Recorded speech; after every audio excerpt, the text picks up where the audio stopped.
Bayangkan sebuah tempat yang bukan sekadar ruang hukuman, tetapi dunia berlapis yang setiap tingkatannya memiliki bentuk, penghuni, dan rasa sakit yang berbeda. Sebuah wilayah gelap yang digambarkan lebih luas dari bumi, dindingnya terbuat dari api hitam, dan dasarnya tidak pernah ditemukan. Dari lapisan paling atas yang masih menyisakan hembusan angin, hingga jurang paling dasar yang disebut tidak memiliki cahaya sama sekali. Dalam beberapa riwayat kuno, para malaikat yang menjaga tempat ini dikisahkan tidak pernah tersenyum sejak pertama kali diciptakan, seolah mereka sendiri merasakan beratnya tugas menjaga neraka. Dan pertanyaannya adalah, apa saja sebenarnya 7 level neraka itu?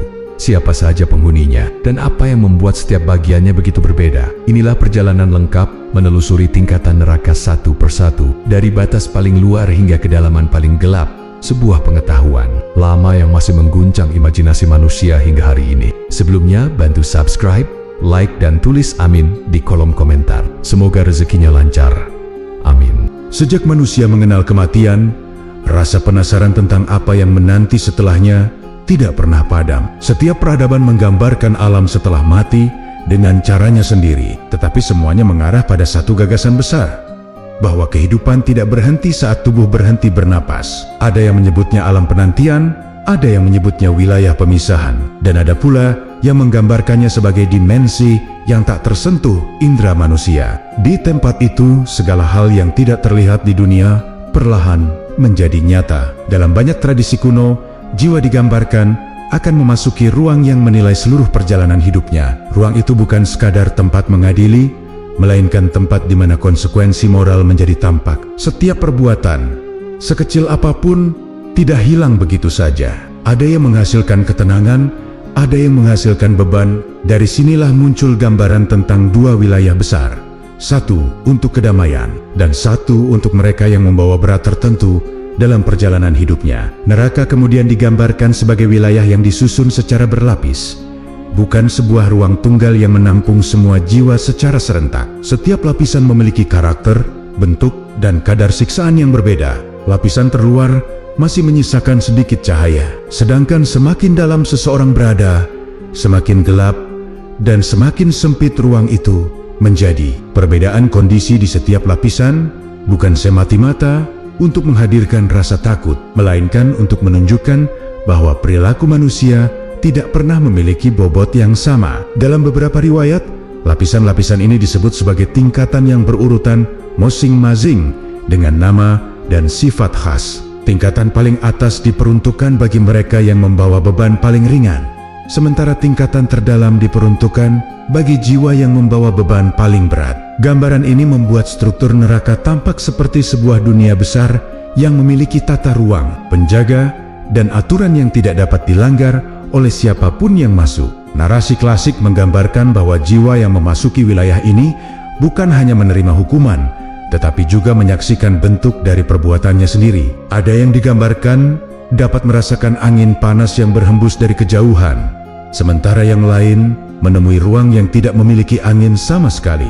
Ada yang masih dapat berdiri, ada yang langsung tersungkur karena beratnya kondisi. Semua perbedaan ini menjadi tanda bahwa struktur neraka dibangun bukan dengan sembarang, tetapi memiliki penempatan yang sangat teratur. Gambaran tentang dunia setelah kematian ini mengajak manusia melihat kembali nilai tindakannya. Tidak semua kesalahan memiliki bobot yang sama, dan tidak semua konsekuensi berada pada tingkatan yang serupa. Pembagian ruang, tingkatan, dan kondisi menjadi cara untuk memperlihatkan bagaimana kehidupan moral manusia disusun secara bertahap. Di satu sisi ada pengampunan, di sisi lain ada konsekuensi, dan di antara keduanya ada perjalanan panjang yang harus dilalui setiap jiwa. Dari pemahaman inilah lahir kesadaran bahwa kehidupan di dunia tidak berdiri sendiri. Ada kelanjutan yang mengikuti, ada perjalanan yang menunggu, dan ada wilayah-wilayah yang menggambarkan bagaimana manusia menghabiskan masa hidupnya. Setelah memahami gambaran besar ini, langkah berikutnya adalah melihat seperti apa gerbang awal neraka digambarkan dan bagaimana seseorang memasuki wilayah yang menjadi batas awal dari tingkatan-tingkatan di dalamnya. Gerbang awal neraka sering digambarkan sebagai batas pertama yang memisahkan manusia dari dunia yang pernah ia kenal. Tidak ada suara, tidak ada angin, dan tidak ada cahaya yang menjadi penuntun. Hanya sebuah celah raksasa yang tampak seperti jurang tak berujung, dijaga makhluk-makhluk yang tidak pernah tersenyum sejak diciptakan. Para penjaga ini berdiri tegak tanpa bergerak, seolah waktu tidak berlaku bagi mereka. Dalam banyak riwayat kuno, tugas mereka hanyalah satu: memastikan tidak ada jiwa yang melanggar urutan perjalanan yang telah ditetapkan. Di hadapan gerbang itu, jiwa digambarkan menyaksikan sisa-sisa panas yang keluar dari dalam bumi neraka. Panasnya bukan seperti api dunia, melainkan gelombang yang seakan menghantam tubuh tanpa menyentuhnya secara langsung. Seolah tempat ini memiliki caranya sendiri untuk memperkenalkan diri kepada setiap jiwa yang datang. Ada yang merasa kakinya melemah, ada yang merasa dadanya menyesak, dan ada yang merasakan hawa berat yang seperti menarik tubuh ke dalam. Gerbang itu tidak memanggil, tetapi keberadaannya cukup untuk membuat jiwa memahami bahwa perjalanan berikutnya tidak bisa dihindari. Di sekitar pintu masuk, beberapa tradisi menggambarkan adanya tulisan atau tanda yang menjadi peringatan bagi siapapun yang melangkah lebih jauh. Tanda itu bukan untuk menakut-nakuti, melainkan untuk menunjukkan bahwa setiap jiwa memasuki tempat ini sesuai dengan apa yang ia bawa dari kehidupan sebelumnya. Tidak ada yang dapat bersembunyi di balik nama, kedudukan, ataupun status. Semua datang dalam keadaan sama, hanya membawa amal, ingatan, dan jejak pilihan hidupnya. Gerbang awal ini juga sering digambarkan sebagai titik di mana jiwa mulai merasakan perbedaan antara dunia fisik dan dunia balasan. Di dunia, rasa sakit dapat ditahan, diredakan, atau dialihkan. Tetapi di sini rasa sakit memiliki bentuk yang lebih dalam, bukan hanya fisik, tetapi juga beban kesadaran yang tidak dapat diabaikan. Perbedaan inilah yang menjadi pembuka bagi tingkatan-tingkatan berikutnya. Semakin jauh seseorang masuk, semakin kuat pengaruh beban yang ia bawa. Dalam beberapa penjelasan klasik, gerbang ini juga disebut sebagai tempat di mana jiwa pertama kali melihat sekilas cahaya merah yang berasal dari lapisan-lapisan neraka di bawahnya. Cahaya itu redup dan bergetar seperti napas api yang hidup. Ia tidak menyala terang, tetapi cukup untuk menunjukkan bahwa ada dunia besar yang menunggu di balik pintu itu. Dunia yang disusun berlapis-lapis, masing-masing dengan penghuni dan konsekuensinya sendiri.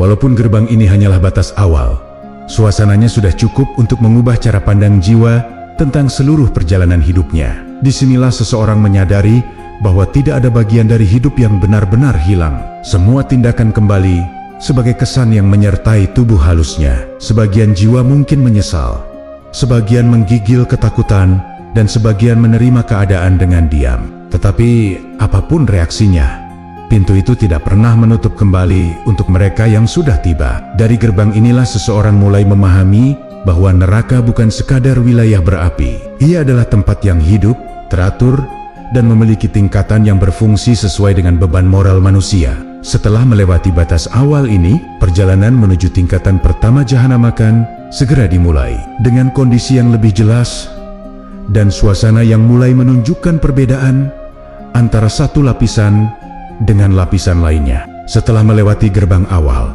jiwa digambarkan memasuki ruang luas yang tidak memiliki batas jelas. Tempat ini bukan tingkatan neraka, tetapi area transisi yang menghubungkan semua lapisan. Disinilah jiwa untuk pertama kalinya menyadari bahwa neraka bukan satu ruang tunggal, melainkan struktur berlapis yang setiap bagiannya memiliki fungsi dan tingkatannya sendiri. Udara di tempat ini terasa berat, namun tidak sama dengan panas yang keluar dari dalam lapisan terdalam. Seolah area ini menjadi pemisah antara kesadaran manusia dan realitas yang akan ia hadapi. Dalam banyak sumber klasik, disebutkan bahwa pemisahan tingkatan bukan tanpa maksud. Setiap lapisan menjadi ruang yang disesuaikan dengan kualitas perbuatan manusia. Semakin besar konsekuensi moral yang seseorang bawa, semakin dalam ia masuk. Perumpamaan ini hampir selalu muncul dalam teks-teks kuno, bahwa tidak semua jiwa menanggung beban yang sama. Seorang yang melakukan kesalahan ringan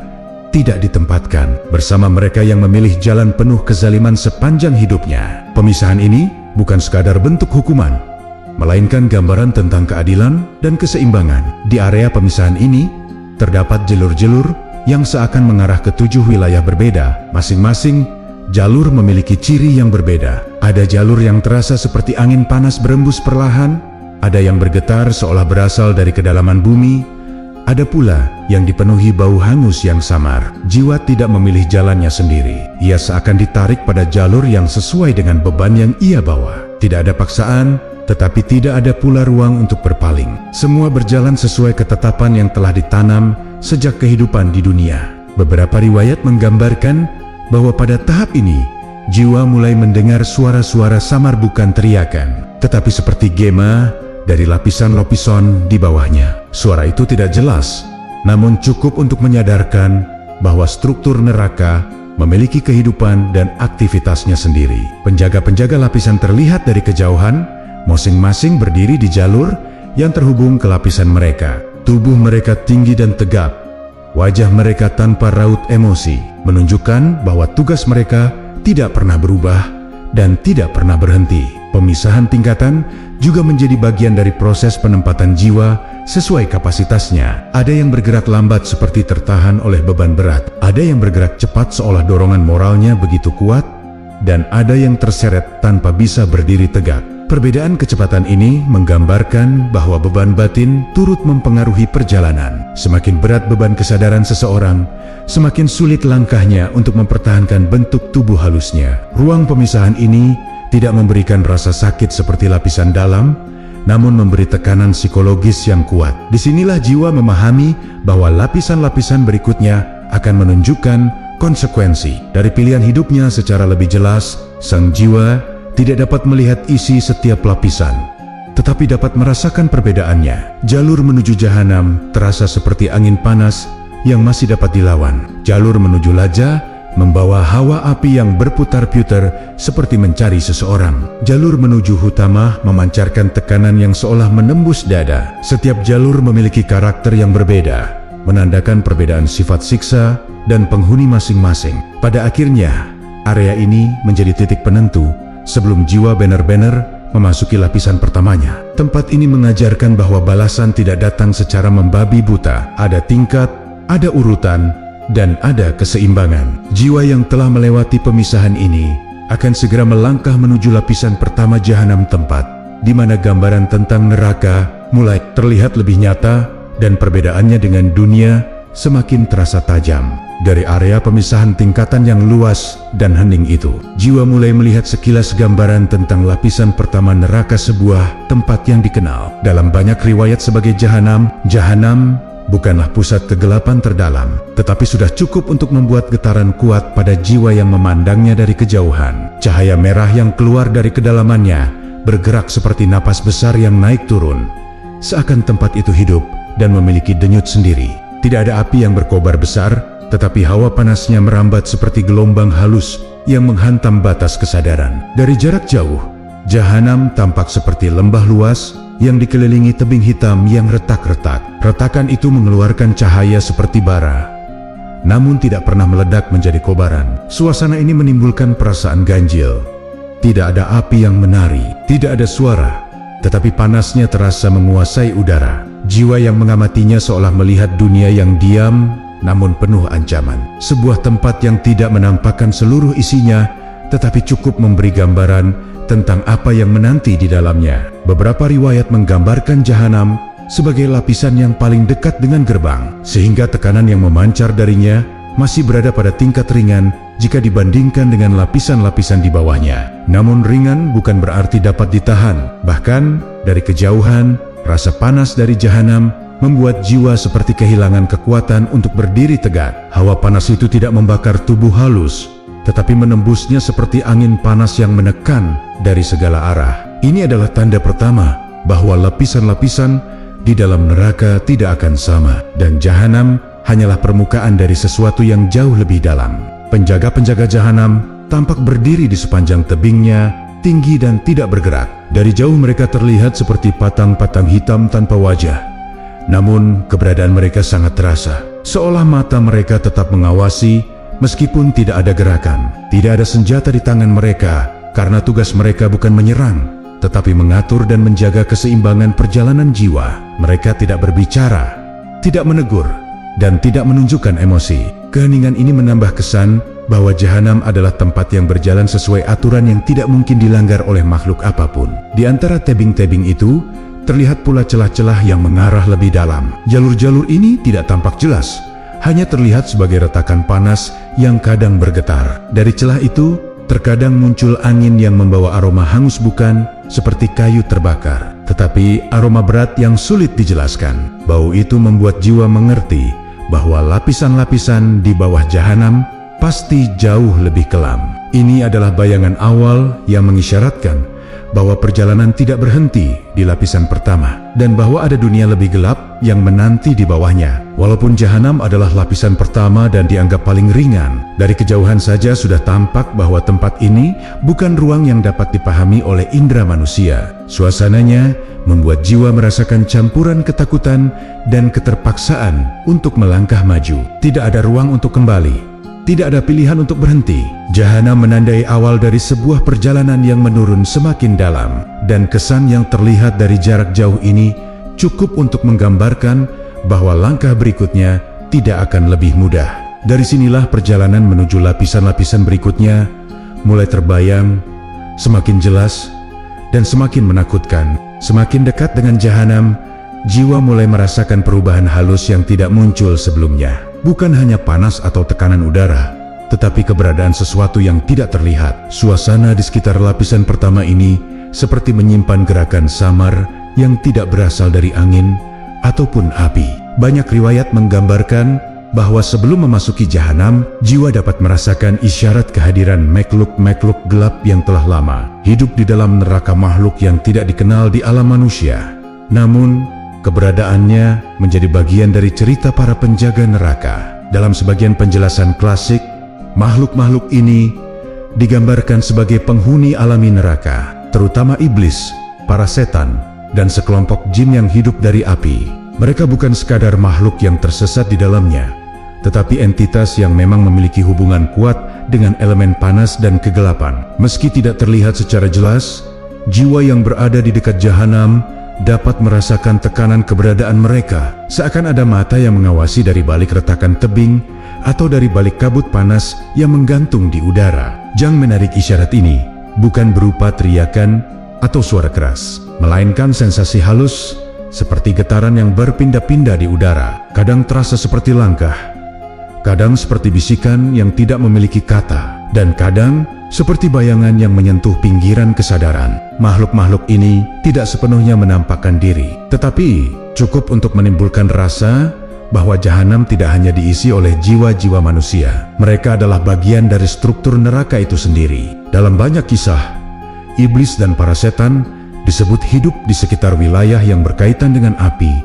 Jahanam, Ladza, dan beberapa lapisan lainnya dikisahkan memiliki hubungan erat dengan mereka. Bagi jiwa yang berada di dekat jahanam, keberadaan makhluk gelap ini menjadi isyarat bahwa lapisan-lapisan di bawah bukan hanya tempat penyiksaan, tetapi juga tanah bagi makhluk yang telah lama terbentuk oleh api. Mereka tidak mengganggu jiwa yang lewat, tetapi hanya keberadaannya sudah cukup untuk memperkuat perasaan takut dan terancam. Di sepanjang tebing jahanam, kabut merah kadang bergerak dengan pola yang tidak biasa, tidak seperti asap biasa.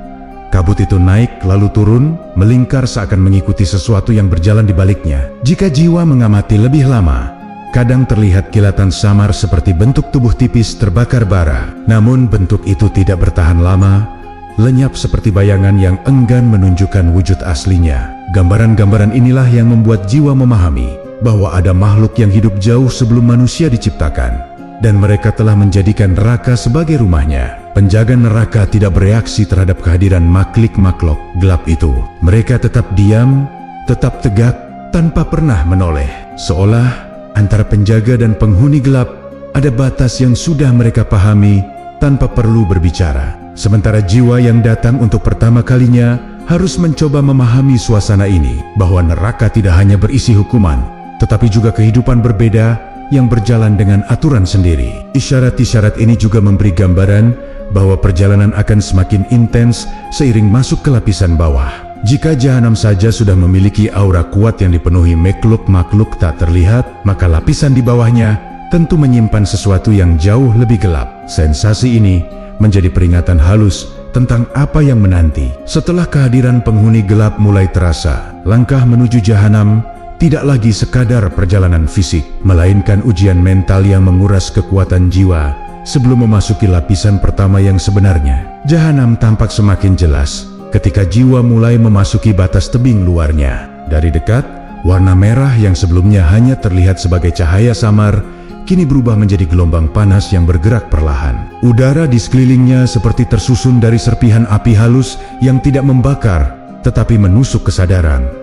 Suasananya tidak malah dikeledok seperti api dunia. Justru, kesunyiannya jauh lebih menakutkan. Seolah seluruh lapisan pertama ini menyimpan suara yang sengaja ditahan agar jiwa merasakan ketegangan tanpa perlu kata-kata. Lembah Jahanam membentang luas, lebih luas daripada gurun tak berujung. Tanahnya berwarna hitam kemerahan dengan retakan panjang yang bersinar seperti bara yang tertutup debu. Setiap langkah terasa berat, bukan karena tanahnya panas, tetapi karena tekanan yang merayap di dalam diri. Di beberapa bagian, angin panas bergerak pelan seperti napas makhluk besar yang bersembunyi di bawah tanah. Hembusan ini membuat jiwa menyadari bahwa lapisan pertama ini bukan sekadar tempat hukuman, melainkan pintu menuju dunia yang lebih dalam. Banyak riwayat klasik menggambarkan Jahanam sebagai lapisan dengan siksa paling ringan dibandingkan tingkat lainnya. Namun ringan di sini jauh dari kata nyaman. Rasa panasnya tidak membakar kulit, melainkan menembus kedalaman jiwa panas yang tidak terlihat, tetapi terasa seperti beban yang terus menekan dari dalam. Beberapa jiwa yang melintas tampak seperti kehilangan kekuatannya. Tubuh halus mereka bergetar, seolah energi yang tersisa mulai terkikis. Jahanam memberi peringatan halus bahwa semakin ke dalam, rasa sakit tidak hanya berasal dari luar, tetapi juga dari dalam kesadaran itu sendiri. Di tebing-tebing yang mengelilingi lembah penjaga-penjaga Jahanam berdiri tanpa bergerak. Mata mereka tidak bersinar, wajah mereka tidak menampakkan emosi apapun. Mereka hanya menjaga alur perjalanan, memastikan setiap jiwa memasuki tempat yang sesuai. Bentuk tubuh mereka sangat besar, bayangannya jatuh panjang, menutupi sebagian lembah. Keberadaan mereka tidak menimbulkan suara. Namun setiap jiwa memahami bahwa melanggar aturan di tempat ini bukan pilihan. Bahkan tanpa perkataan, para penjaga seolah membawa pesan bahwa Jahanam hanya permulaan dari siksa yang lebih berat di bawah sana. Di beberapa titik, ada cekungan kecil yang tampak seperti kolam gelap berisi cairan panas. Dari kejauhan terlihat permukaannya bergerak perlahan.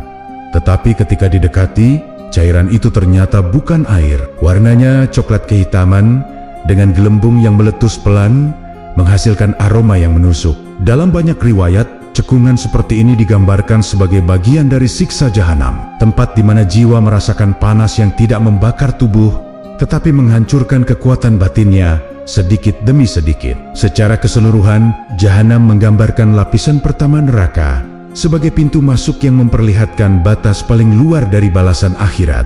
Lapisan ini tidak bergerak liar, tidak memiliki kobaran api menjulang, dan tidak menampilkan makhluk mengerikan yang berkeliaran. Sebaliknya, Jahanam justru tenang, berat, dan penuh tekanan tak kasat mata. Inilah bagian yang membuat jiwa memahami bahwa perjalanan yang lebih dalam akan membawa mereka pada bentuk-bentuk siksaan yang semakin nyata dan semakin intens. Jahanam adalah perkenalan, dan setiap langkah di dalamnya membawa pesan bahwa apa yang menanti setelahnya akan jauh lebih berat daripada apapun yang pernah dirasakan di dunia. Setelah melewati lembah Jahanam yang sunyi dan penuh tekanan batin, perjalanan jiwa mulai menurun ke arah Ladza, lapisan kedua neraka. Dari kehauan cahaya yang memancar dari Ladza berbeda dengan Jahanam. Jika Jahanam tampak merah meredup dan berat, Ladza justru memancarkan cahaya yang bergerak seperti lidah api yang hidup. Warna apinya bukan merah biasa, tetapi campuran jingga, kuning dan garis-garis putih yang berputar seperti angin menyala. Suasananya tidak hening seperti sebelumnya. Ada getaran samar yang membuat udara seolah bergerak mengikuti arah api. Ladza sering digambarkan sebagai tempat bagi makhluk-makhluk yang berasal dari unsur api, termasuk sebagian kelompok jin dan setan yang memiliki hubungan kuat dengan panas dan cahaya. Mereka bukan penghuni yang tersiksa, tetapi makhluk yang mampu bertahan dan bahkan berkembang di dalamnya. Di beberapa riwayat, Ladza disebut sebagai api yang mengenali manusia api yang tidak bergerak acak, melainkan mencari, mengikuti, dan mengejar mereka yang masuk ke dalam lapisan ini. Bukan karena ia memiliki niat, tetapi karena sifat alaminya yang membakar apapun yang memiliki bekas kesalahan. Jiwa yang mendekati Ladza merasakan perubahan suhu yang drastis. Panasnya tidak lagi menekan seperti di Jahanam, melainkan menyerang dengan cara yang lebih langsung. Udara di sekitar Ladza tampak bergeletar, dan gelombang panasnya bergerak seperti hewan liar yang mencari mangsa. Di beberapa bagian, terlihat semburan api yang naik dari celah-celah tanah, lalu mereda kembali tanpa pola yang jelas. Namun setiap semburan membawa arah tertentu, seolah tahu kemana harus pergi. Penjaga Ladza berdiri di tepi tebingnya. Bentuk mereka lebih tegap dan bercahaya daripada penjaga Jahanam. Tubuh mereka tampak seperti disusun dari bara padat. Kulit mereka memancarkan cahaya oranye seperti batu panas, dan setiap gerakan kecil menyebabkan percikan api halus jatuh ke tanah. Mereka tidak bergerak banyak, tetapi ketika sebuah jiwa melintas, mata mereka memancarkan kilatan tajam yang membuat siapapun tahu bahwa tidak ada ruang untuk melawan atau melarikan diri. Penjaga inilah yang memastikan tidak ada jiwa keluar dari jalur yang telah ditentukan. Di dalam Ladza, api tidak hanya menyala di permukaan tanah. Ada pusaran-pusaran kecil yang bergerak mengikuti jejak langkah. Ketika jiwa bergerak, pusaran ini bergerak bersamanya, seakan menelusuri sisa-sisa moral yang pernah ia tinggalkan di dunia. Inilah sebabnya Ladza disebut sebagai api yang mencari manusia. Ia tidak membakar tubuh halus secara langsung, namun panasnya seperti menempel pada kesadaran, mengingatkan kembali pada perbuatan yang terlupakan. Beberapa riwayat menggambarkan Ladza sebagai tempat yang lebih aktif daripada Jahanam. Jika Jahanam memberi tekanan batin yang berat dan diam, Ladza memberi bentuk ancaman yang bergerak. Api di sini tidak diam menunggu. Ia mengikuti jejak, menguji kekuatan jiwa, dan menekan dengan cara yang terus berubah. Tidak ada satu titik pun yang terasa aman, karena api dapat muncul dari segala arah.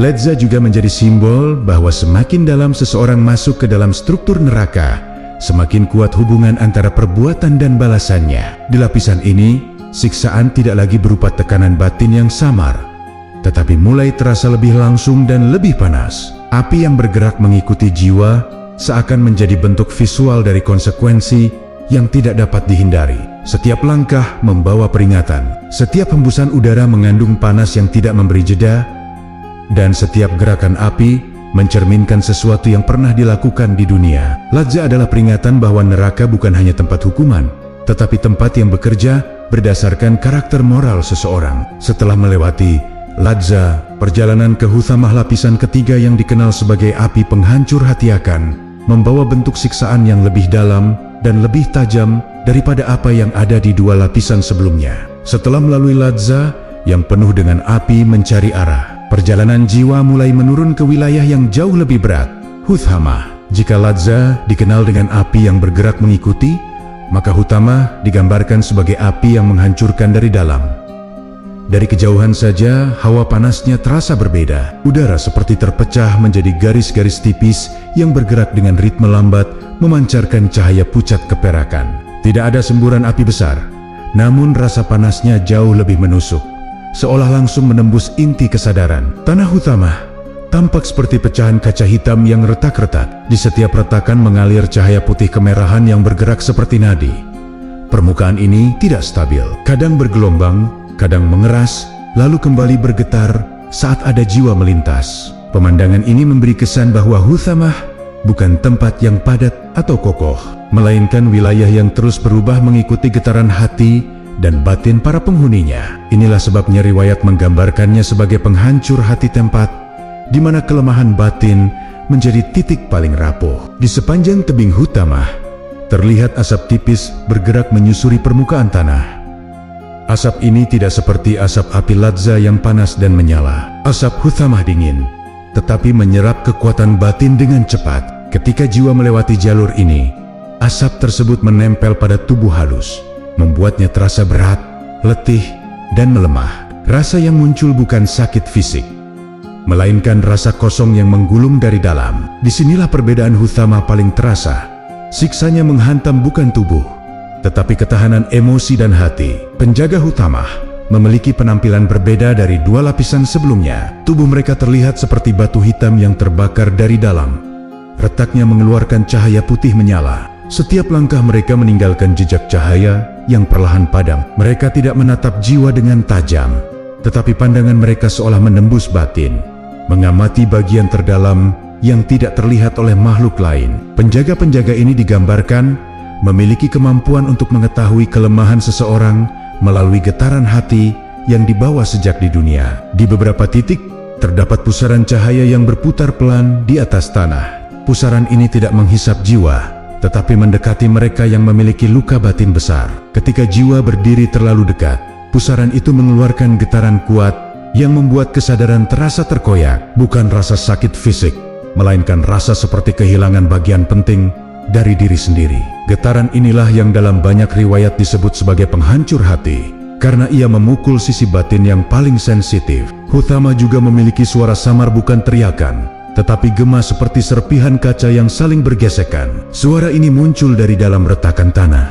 memberikan perasaan tidak stabil, seolah tanah dapat pecah kapan saja. Suara ini menambah tekanan psikologis pada jiwa, membuat mereka merasa tidak mampu berdiri tegak. Disinilah jiwa mulai memahami bahwa siksa tidak hanya berwujud api, tetapi bisa berupa rasa rapuh dan ketidakmampuan untuk menguatkan diri. Tidak seperti Ladza yang aktif dan penuh gerakan, Huthama bersifat pasif, namun menghancurkan. Ia tidak mengejar, tidak membakar, dan tidak mengalirkan api liar. Namun justru karena sifat pasif inilah, siksanya terasa lebih dalam. Ia bekerja melalui kelemahan batin, membuka luka moral yang pernah tertutup, dan menampakkannya secara utuh. Lapisan ini menjadi gambaran bahwa perjalanan ke bawah tidak hanya tentang panas dan api, tetapi tentang lapisan-lapisan siksaan yang sesuai dengan karakter jiwa. Dengan melewati Huthama, jiwa mulai memahami bahwa lapisan selanjutnya akan membawa tantangan yang bukan hanya berat,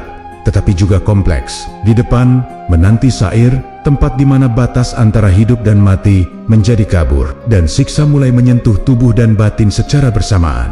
Perjalanan menuju Sair terasa berbeda sejak langkah pertama mulai menurun dari Huthama. Jika sebelumnya siksaan terasa seperti tekanan batin yang menghancurkan dari dalam, maka Sair langsung menghadirkan suasana yang jauh lebih kasar dan dominan. Udara di lapisan ini bukan lagi gelombang panas halus, tetapi hembusan angin kering yang membawa aroma hangus yang kuat. Setiap hembusan terasa seperti membawa pasir halus yang menyayat, meskipun tidak ada pasir yang terlihat. Suasana ini membuat jiwa merasa seakan tubuh halusnya tersapu oleh angin panas yang tidak pernah berhenti. Di depan terbentang lembah Sair Jang Helap, namun dalam beberapa titik memancarkan cahaya merah menyala yang naik dan turun seperti nafas. Api di Sair tidak tertata seperti di Ladza, juga tidak menghancurkan hati seperti Huthama. Di tempat ini api bergerak tanpa irama, seakan tidak memiliki aturan. Kadang menyala tinggi, kemudian mereda menjadi bara gelap dalam hitungan detik.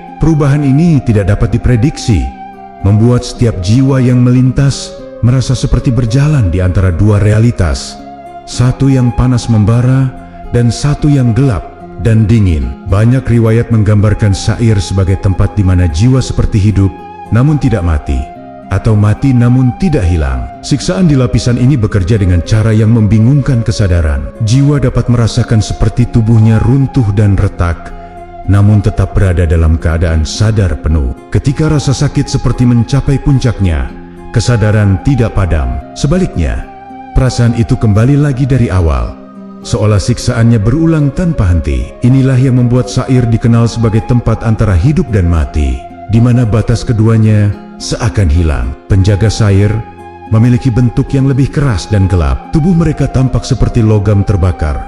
Permukaannya penuh retakan yang memancarkan cahaya merah menyala. Setiap kali mereka berpindah tempat, terdengar suara seperti besi panas dicelupkan ke dalam air, meskipun tidak ada air di sekitar mereka. Kehadiran mereka saja sudah cukup membuat jiwa merasa tertekan. Tidak ada percikan api yang keluar dari tubuh mereka, tetapi aura panas yang memancar menandakan bahwa mereka telah lama menjadi bagian dari struktur lapisan ini. Di beberapa tempat terdapat tiang-tiang hitam menjulang, bentuknya seperti batu yang dipanaskan hingga melebur sebagian. Tiang-tiang ini memancarkan panas ekstrem ketika jiwa mendekat, dan dari permukaannya kadang muncul kilatan cahaya yang menyala, lalu padam seketika. Tidak ada yang tahu apa fungsi tiang-tiang itu, tetapi banyak riwayat menggambarkan bahwa tiang tersebut menjadi tempat siksa berulang, tempat di mana jiwa merasakan runtuhnya tubuh halus berkali-kali, namun tetap bertahan dalam keadaan sadar. Di antara tiang-tiang itu, suara yang terdengar bukan jeritan keras, melainkan suara napas berat yang tidak diketahui datang dari mana. Suara itu bergerak, berpindah-pindah, seolah berasal dari dalam tanah, kadang terdengar dekat, kadang jauh, dan kadang seperti berputar mengelilingi jiwa. Suara inilah yang memberi kesan bahwa Sair memiliki kehidupan yang tersembunyi, bahwa tempat ini memiliki mekanisme siksa yang bekerja tanpa perlu makhluk lain menggerakkannya. Sair mengajarkan bahwa siksaan tidak selalu berbentuk api yang menyala tinggi atau tekanan batin yang mendalam. Ada rasa sakit yang muncul dari ketidakpastian, dari kebingungan antara hidup dan mati, dari rasa runtuh yang terjadi berulang tanpa pernah mencapai akhir. Di lapisan ini, jiwa mulai kehilangan orientasi waktu, karena setiap peristiwa terasa seperti terulang berkali-kali. Sair menjadi cerminan bagi mereka yang di dunia menjalani hidup tanpa arah, tanpa kendali, dan tanpa batas jelas antara baik dan buruk. Setelah Sir, perjalanan akan bergerak menuju Sakar, lapisan yang dikenal memiliki penghuni tertentu dan ciri siksaan yang jauh lebih terarah, dengan 4 kelompok manusia yang disebutkan mendapat tempat di dalamnya. Setelah keluar dari Sair yang penuh kebingungan antara hidup dan mati, perjalanan jiwa mulai menurun ke arah Sakar, lapisan yang memiliki ciri lebih tegas dan lebih terarah dibandingkan lapisan sebelumnya. Dari kehauan Sakar tampak seperti sebuah padang luas yang dikelilingi dinding api berwarna merah keunguan. Api di tempat ini tidak bergerak sembarangan, tidak melonjak tinggi seperti kobaran angin, dan tidak pula merayap perlahan. Ia berputar membentuk lingkaran-lingkaran besar, seolah mengikuti pola yang telah ditentukan sejak lama. Begitu mendekat, hawa panas Sakar berbeda dari level sebelumnya. Ia tidak menghantam dari luar, tetapi seperti menarik sesuatu dari dalam tubuh halus jiwa. Banyak riwayat menggambarkan bahwa Sakar adalah tempat bagi 4 golongan manusia. Mereka yang meninggalkan syalat, mereka yang enggan memberi makan fakir miskin, mereka yang tenggelam dalam kesalahan tanpa mau memperbaikinya, dan mereka yang di dunia tidak percaya kepada hari pembalasan. 4 kategori ini memberikan gambaran bahwa Sakar bukan hanya tempat untuk kesalahan besar, tetapi untuk sikap mengabaikan tanggung jawab dasar kehidupan. Tanah Sakar terlihat seperti logam yang telah meleleh, lalu mengeras kembali. Permukaannya bergerak seperti ombak pelan, memancarkan cahaya merah pekat yang sesekali berubah menjadi putih ketika gelombang panasnya memuncak. Di atas permukaan itu, terdapat garis-garis hitam panjang yang seperti bekas terbakar berkali-kali. Setiap kali jiwa melangkah, garis-garis itu mengeluarkan getaran panas yang membuat tubuh halus terasa melemah. Sensasi yang muncul bukan hanya panas, tetapi juga rasa kehilangan pegangan, seolah seluruh kekuatan dalam diri hilang tanpa diketahui sebabnya. Di sekitar lembah, beberapa penjaga Sakar memiliki bentuk yang berbeda dari lapisan sebelumnya. Tubuh mereka tidak bercahaya, namun tampak seperti diselimuti asap tebal yang berwarna ungu gelap. Ketika mereka bergerak, asap itu menyebar seperti kabut yang mengandung panas tajam. Penjaga-penjaga ini tidak berbicara, tetapi mereka seakan memancarkan aura yang membuat jiwa merasa tidak layak untuk mengangkat kepala. Banyak kisah menyebutkan bahwa penjaga Sakar adalah makhluk yang dapat melihat kesombongan seseorang hanya dari cara ia berdiri atau berjalan, dan siksa di tempat ini sering dikaitkan dengan pembalasan terhadap kesombongan tersebut. Api di Sakar memiliki tingkah yang berbeda. Ia tidak mengejar seperti api Ladza, juga tidak menghancurkan batin seperti di Huthamah. Api Sakar menyerang titik-titik tertentu dalam tubuh halus, khususnya bagian yang mewakili tanggung jawab moral yang pernah diabaikan. Mereka yang pernah meninggalkan kewajiban tertentu merasakan bagian tubuhnya seperti ditarik dan dipanaskan dari dalam. Mereka yang pernah menolak membantu sesama merasakan panas yang menggumpal di dada, seolah menekan napas mereka. Api Sakar bekerja melalui makna dan simbol, menjadikan siksaan bukan hanya rasa sakit, tetapi pengingat yang sangat jelas mengenai pilihan hidup. Suasana Sakar dipenuhi suara dentuman pelan yang datang dari bawah tanah, seperti mesin besar yang berputar tanpa berhenti. Dentuman ini seragam, tidak berubah, dan tidak makin keras. Ia sekadar ada, menjadi latar suara bagi seluruh siksaan yang terjadi di tempat itu. Suara ini membuat jiwa merasa bahwa waktu tidak bergerak, dan bahwa segala sesuatu yang terjadi di Sakar berlangsung dalam siklus yang tidak berujung. Lapisan Sakar mengajarkan bahwa beberapa kesalahan manusia bukan tentang tindakan buruk, tetapi tentang kelalaian, kesombongan, dan penolakan terhadap kebenaran yang sudah jelas di depan mata. Di dunia, 4 hal itu mungkin tidak dianggap besar, tetapi di Sakar, semuanya menjadi akar siksaan yang sangat dalam. Setelah melewati Sakar, perjalanan akan terus menurun ke lapisan berikutnya, Jahim, tempat yang penuh makhluk-makhluk neraka dan pohon mengerikan bernama Zakkum. Semakin dalam perjalanan turun menuju Jahim, suasananya terasa sangat berbeda dibandingkan lapisan sebelumnya. Jika Sakar identik dengan panas yang menarik dari dalam tubuh, maka Jahim menghadirkan nuansa yang jauh lebih hidup dan liar. Dari kejauhan, kilatan-kilatan cahaya bergerak seperti aliran listrik berwarna merah kebiruan. Lembah Jahim berdenyut seolah memiliki nadi sendiri, dan setiap denyutan memancarkan cahaya gelap yang menyebar ke seluruh wilayah. Udara di lapisan ini bukan hanya panas, tetapi juga berat, seperti dipenuhi asap yang tidak terlihat. Tanah Jahim tampak seperti permukaan kawah aktif yang tidak pernah padam. Retakan-retakan panjang terbentang di mana-mana, mengeluarkan uap tebal berwarna hitam kecoklatan. Uap itu bergerak perlahan, namun ketika menyentuh jiwa, rasanya seperti menyedot energi dari dalam tubuh halus. Setiap langkah terasa sulit, seakan bumi di bawah kaki menolak keberadaan makhluk yang tidak berasal dari api. Di atas permukaan tanah terlihat noda-noda hitam mengkilat yang tampak seperti cairan pekat, namun tidak mengalir. Beberapa mengira itu adalah sisa api yang mengental. Sebagian lagi menyebutnya sebagai bekas jejak makhluk neraka. Berbeda dari lapisan sebelumnya, Jahim dipenuhi kehidupan yang mengerikan. Banyak riwayat menggambarkan bahwa di tempat inilah tinggal makhluk-makhluk neraka yang bentuknya tidak pernah dilihat manusia di dunia. Ada yang bertubuh besar dengan kulit seperti belatung hitam membara. Ada yang ramping seperti asap, namun memiliki mata merah menyala. Dan ada yang bergerak tanpa bentuk yang jelas, hanya berupa kumpulan cahaya gelap yang melayang rendah di permukaan tanah. Makhluk-makhluk ini tidak menyerang jiwa yang lewat, namun keberadaan mereka menghadirkan teror yang sulit dijelaskan. Di bagian tertentu, Jahim tumbuh pohon Zakkum, salah satu simbol paling menakutkan dalam tradisi klasik. Pohon ini bukan pohon seperti yang dikenal manusia. Batangnya berduri tajam, berwarna hitam pekat, dengan getah berkilat seperti minyak panas. Buahnya tampak seperti kepala yang terdistorsi, bentuknya barabuba, seakan hidup. Uap panas keluar dari sela-sela buah itu, dan sekali-sekali terdengar suara seperti gumaman pelan, meski tidak jelas berasal dari mana. Zakkum tidak memberikan cahaya, tetapi mengeluarkan hawa panas yang menusuk seperti jarum dari kejauhan. Suara-suara di Jahim tidak berupa jeritan, tetapi lebih seperti geraman panjang dari makhluk-makhluk yang bersembunyi di balik kabut gelap. Kadang terdengar bunyi kaki besar yang menghentak tanah. Kadang suara sayap besar yang mengepak pelan di udara pekat. Suara-suara itu tidak pernah mendekat terlalu dekat, namun cukup membuat jiwa sadar bahwa mereka tidak berjalan sendirian. Di antara suara-suara itu, terdengar pula desisan panjang yang membuat udara bergetar, seakan dunia ini penuh makhluk yang mengintai dari kegelapan.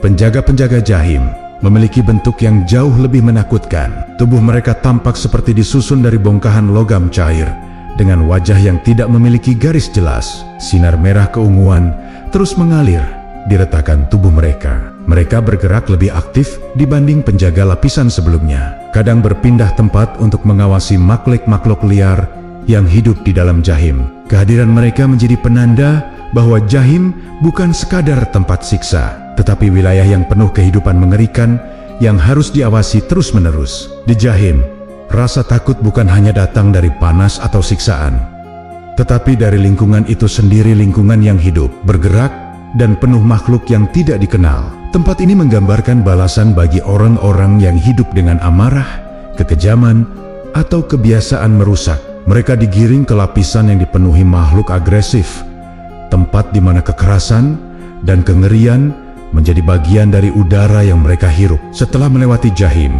perjalanan jiwa akan turun ke lapisan terdalam yang disebut Hawiyah, sebuah jurang tanpa dasar yang menjadi akhir dari perjalanan bagi jiwa-jiwa yang membawa kegelapan besar dalam hidupnya. Episode 12, Neraka Hawiyah. Jurang tanpa dasar semakin turun dari Jahim yang penuh makhluk liar dan kehidupan gelap. Suasana berubah menjadi lebih sunyi namun jauh lebih mengerikan. Jalan menuju Hawiyah dipenuhi kabut pekat yang bergerak perlahan, seolah kabut itu memiliki kesadaran sendiri. Di antara kabut terlihat sela-sela hitam yang memanjang seperti retakan raksasa. Tidak ada cahaya yang keluar dari dalamnya.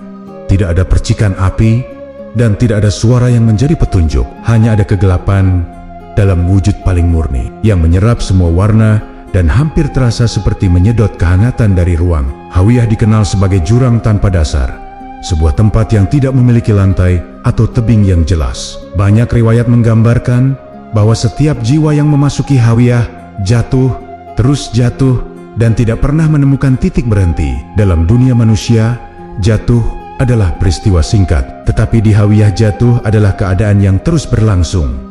Seolah waktu berhenti mengalir, jiwa merasakan tarikan kuat dari bawah, namun tidak pernah menyentuh apapun. Sensasinya bukan hanya menakutkan, tetapi juga membingungkan, karena tidak ada pijakan untuk memahami arah atau batas. Di sisi-sisi jalur menuju Hawiyah, udara terasa dingin meski berasal dari neraka.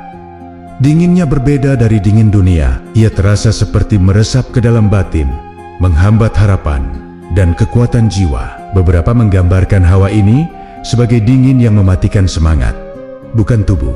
Udara yang bergerak tipis membawa aroma seperti tanah tua yang terkubur ribuan tahun, aroma yang menandakan kehilangan dan keterputusan dari segala harapan. Inilah tanda bahwa Hawiyah bukan sekadar tempat jatuh, tetapi tempat terhapusnya kekuatan moral seseorang. Ketika jiwa makin mendekati tepi Hawiyah, penjaga-penjaganya mulai tampak. Mereka memiliki tubuh kurus tinggi dengan kulit hitam kelam yang tampak seperti bayangan pekat. Wajah mereka tidak menunjukkan bentuk jelas, seolah cahaya tidak mampu melekat pada fitur mereka. Mereka berdiri di tepi jurang, diam seperti batu. Hanya sesekali bergerak ketika jiwa mulai mendekati batas tali neraka. Gerakan tangan mereka sederhana, namun cukup untuk menjatuhkan jiwa ke dalam kegelapan abadi yang ada di bawahnya. Tidak seperti lapisan lainnya, Hawiyah tidak memiliki api yang bergerak atau makhluk yang berkeliaran. Di tempat ini siksaan tidak datang dari benda atau makhluk luar, tetapi dari ketiadaan yang tak berujung. Kegelapan yang menyelimuti Hawiyah begitu pekat hingga jiwa tidak dapat melihat tubuh halusnya sendiri. Tidak ada suara, tidak ada pijakan, tidak ada warna, hanya ada jatuh yang tiada henti dan kesadaran bahwa tidak ada dasar yang menanti. Jatuh di Hawiyah bukan sekadar gerakan tubuh, tetapi perasaan terlepas dari segala arah dan tujuan. Jiwa merasakan dirinya melayang namun tertarik, terjatuh namun tidak bergerak maju. Semua perasaan campur aduk ini menjadi siksaan yang sangat kuat, karena hilangnya orientasi membuat jiwa tidak bisa mengukur waktu. Seakan satu detik terasa seperti 1000 tahun, dan 1000 tahun terasa seperti kedipan mata. Itulah sebabnya Hawiyah disebut sebagai tempat kegelapan moral yang paling dalam. Beberapa riwayat menyebutkan bahwa Hawiyah adalah balasan bagi kaum munafik, mereka yang hidup dengan dua wajah, menyembunyikan kegelapan batin di balik penampilan luar. Siksaan di Hawiyah mencerminkan sifat itu, jatuh tanpa arah, tanpa pegangan, dan tanpa batas, seolah mencerminkan kekosongan moral yang pernah mereka bawa selama hidup. Tidak ada yang menyertai mereka di tempat ini, karena jurang ini menelan semua suara dan hubungan yang pernah mereka miliki. Hawiyah menjadi penanda bahwa perjalanan neraka bukan hanya tentang panas dan api, tetapi juga tentang kegelapan moral yang tersingkap di akhirat. Setelah melalui jurang ini, lapisan-lapisan berikutnya tidak lagi berbentuk hukuman, tetapi menjadi ruang bagi renungan dan penjelasan tentang makna masing-masing tingkatan. Perjalanan mulai bergerak menuju pemahaman tentang tujuan pembagian neraka, bukan lagi siksaan semata. Setelah melalui 7 lapisan neraka yang penuh dengan bentuk siksaan, tekanan batin, dan kegelapan tanpa batas, perjalanan memasuki fase yang lebih tenang dan lebih reflektif. Di bagian ini jiwa tidak lagi dihadapkan pada kobaran api atau makhluk mengerikan, melainkan pada pemahaman tentang mengapa neraka dibagi menjadi beberapa tingkatan. Suasana di sekitar berubah menjadi lebih stabil. Tanahnya tidak bergerak, udaranya tidak bergetar, dan pandangan tidak lagi dipenuhi kegelapan pekat. Ini adalah ruang perantara yang memberikan kesempatan bagi jiwa untuk mengerti struktur besar yang baru saja dilaluinya. Banyak riwayat kuno menggambarkan bahwa pembagian tingkatan neraka adalah simbol dari keadilan moral, bukan hanya sebagai tempat siksaan, tetapi sebagai ruang yang menunjukkan bahwa setiap perbuatan memiliki bobot yang berbeda. Ada kesalahan yang ringan, ada yang berat, dan ada yang mengakar begitu dalam hingga merusak banyak aspek kehidupan.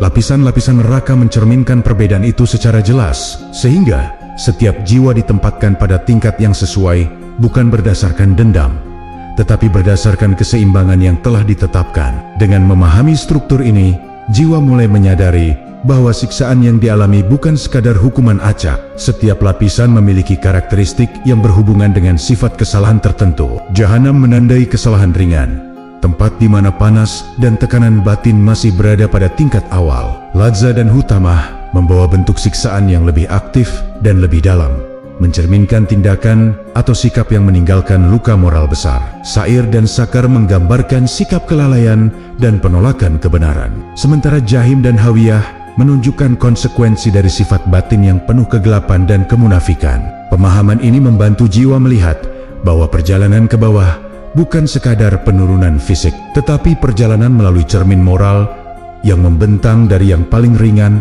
hingga yang paling berat. Setiap lapisan seolah memperlihatkan wajah lain dari kehidupan seseorang.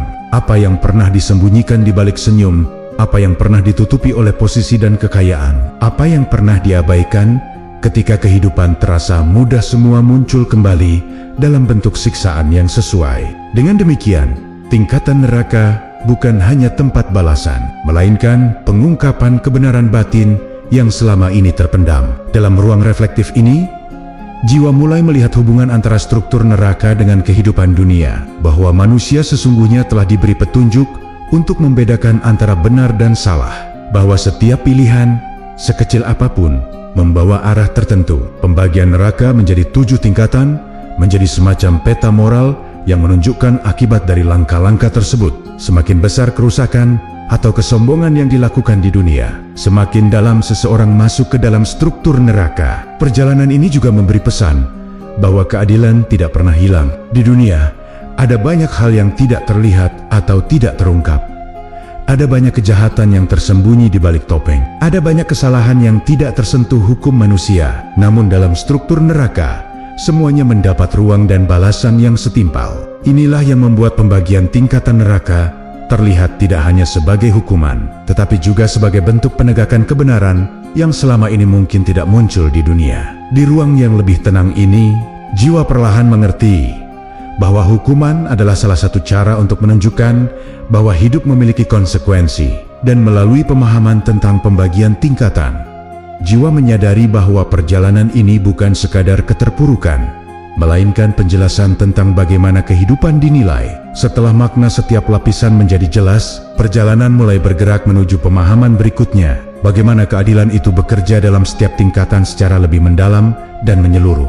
Episode 14, Konsep keadilan dalam setiap level. Setelah memahami bahwa pembagian tingkatan neraka bukan sekadar struktur fisik, tetapi gambaran dari perjalanan moral manusia, jiwa mulai memasuki wilayah yang memperlihatkan bagaimana keadilan itu bekerja. Suasana ruang ini tenang dan diterangi cahaya lembut yang tidak berasal dari api.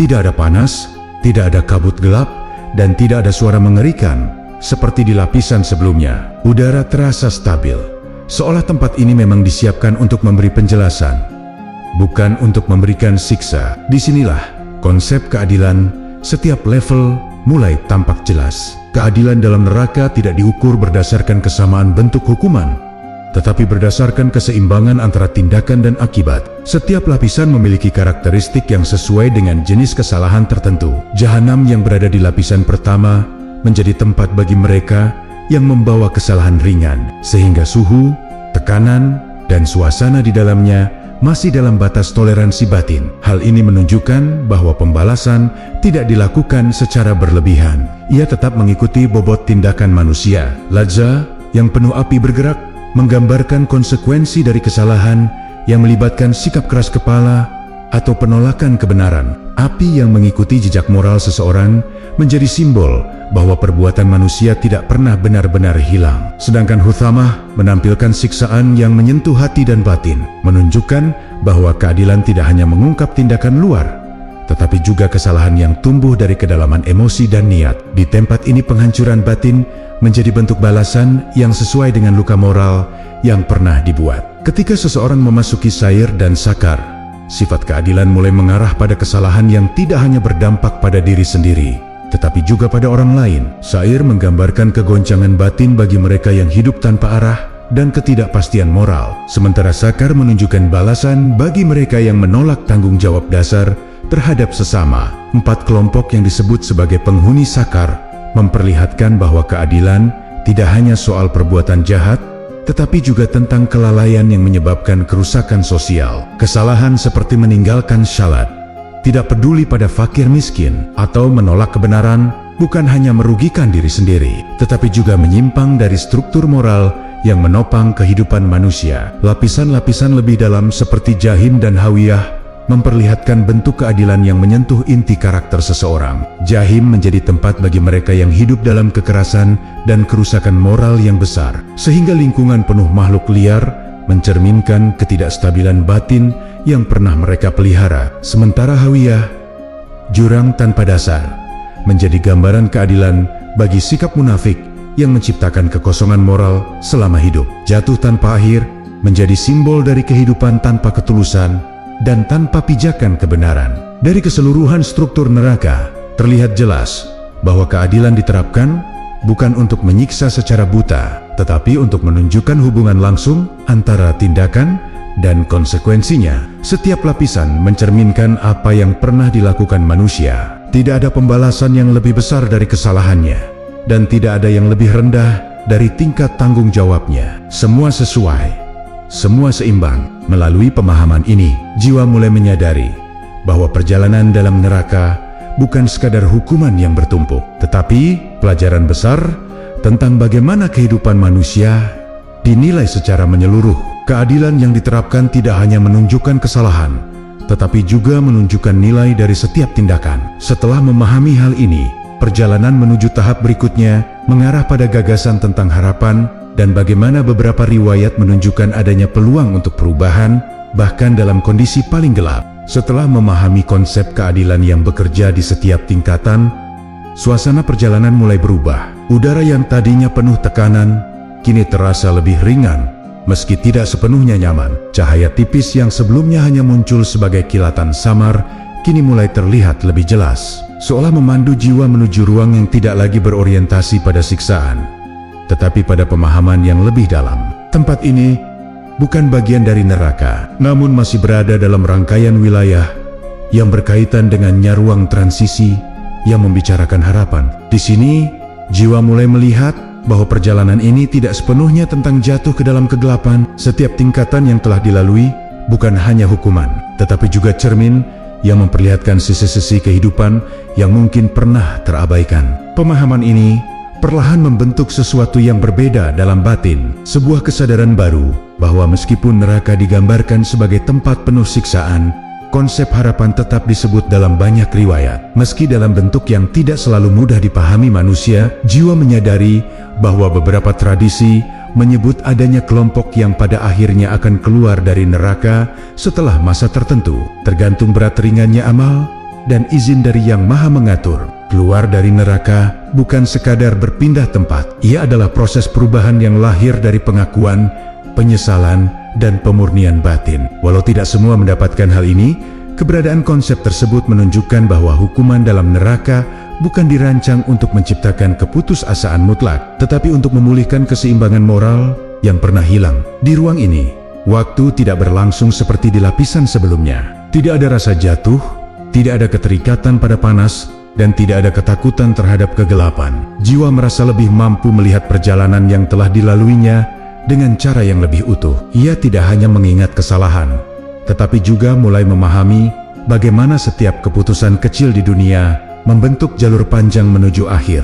Kesadaran seperti ini membawa perasaan berat sekaligus lega, karena perjalanan yang melelahkan akhirnya mulai menunjukkan maknanya. Suara lembut mulai terdengar, bukan dari makhluk, tetapi dari kejernihan batin. Suara ini membantu jiwa memahami bahwa harapan bukan hadiah yang datang dari luar, tetapi sesuatu yang tumbuh dari kesadaran dan penerimaan. Bagi jiwa yang telah melalui banyak lapisan, harapan terasa seperti udara dingin yang menyentuh permukaan kesadarannya untuk pertama kali setelah lama terjebak dalam panas dan tekanan. Ia bukan janji, bukan jaminan, tetapi kemungkinan dan kemungkinan itu saja sudah cukup untuk menenangkan batin. Pada saat ini jiwa melihat bahwa harapan tidak selalu berbentuk jalan keluar secara fisik. Kadang harapan hadir sebagai pemahaman, sebagai penerimaan terhadap keputusan yang dijalani, atau sebagai pembuka bagi perubahan yang sulit dilakukan di dunia. Harapan dapat menjadi kekuatan untuk menghadapi apapun yang menanti.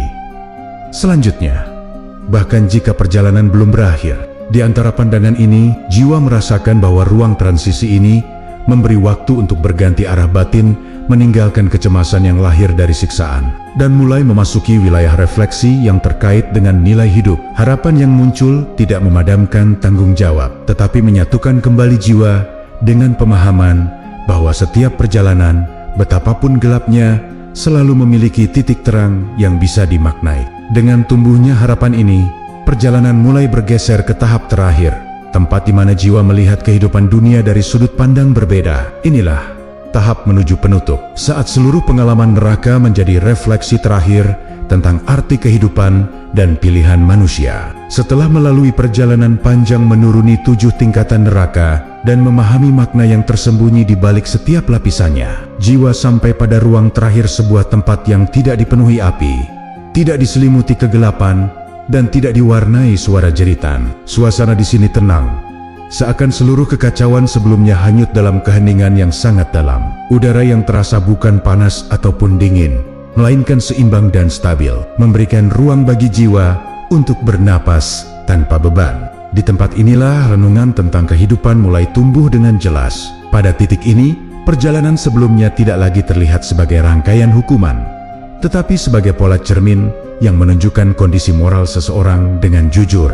Setiap lapisan neraka menyajikan gambaran yang berbeda-beda, mulai dari tekanan batin ringan hingga kegelapan tanpa dasar, seolah seluruhnya disusun untuk memperlihatkan bagaimana kehidupan di dunia meninggalkan jejak yang tidak bisa dihapus begitu saja. Melalui pengalaman ini, jiwa mulai memahami bahwa kehidupan bukan hanya tentang tindakan, tetapi tentang arah niat dan sikap yang mengiringinya. Renungan pertama yang muncul adalah tentang waktu.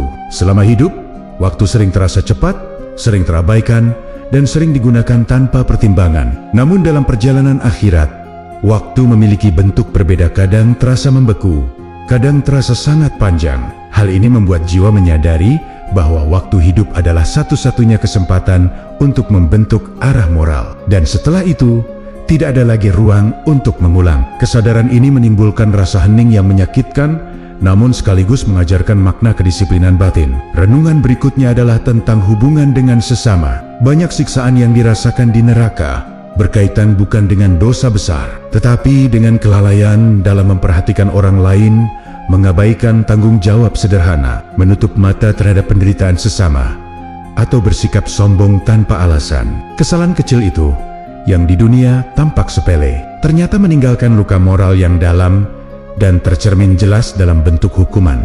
Dari sini, jiwa melihat bahwa hubungan manusia bukan sekadar interaksi sosial, melainkan bagian dari struktur moral yang membentuk keseimbangan kehidupan. Renungan selanjutnya menyentuh soal hati dan ketulusan. Lapisan seperti Hutamah dan Hawiyah memperlihatkan bahwa batin manusia adalah pusat yang paling menentukan arah hidupnya. Hati yang penuh kebencian, kepalsuan, atau kemunafikan menciptakan kegelapan yang kelak membawa jiwa ke jurang terdalam. Sebaliknya, hati yang jujur, meski penuh kekurangan, tetap membawa cahaya yang menjadi penuntun. Hal ini membuat jiwa mengerti bahwa kebaikan sejati lahir dari ketulusan, bukan dari tampilan luar. Dalam ruang penutup ini, jiwa juga menyadari bahwa kehidupan bukan hanya tentang menghindari kesalahan, tetapi tentang mengisi hidup dengan nilai. Tidak cukup hanya tidak berbuat buruk. Manusia perlu menanam kebaikan, menyebarkan manfaat, dan menjaga keseimbangan diri. Semua itu kelak menjadi cahaya dalam perjalanan akhirat, cahaya yang membantu jiwa melihat jalan ketika segala sesuatu menjadi gelap. Renungan terakhir adalah tentang makna keberadaan. Semua perjalanan neraka menunjukkan bahwa hidup di dunia bukan tanpa arah.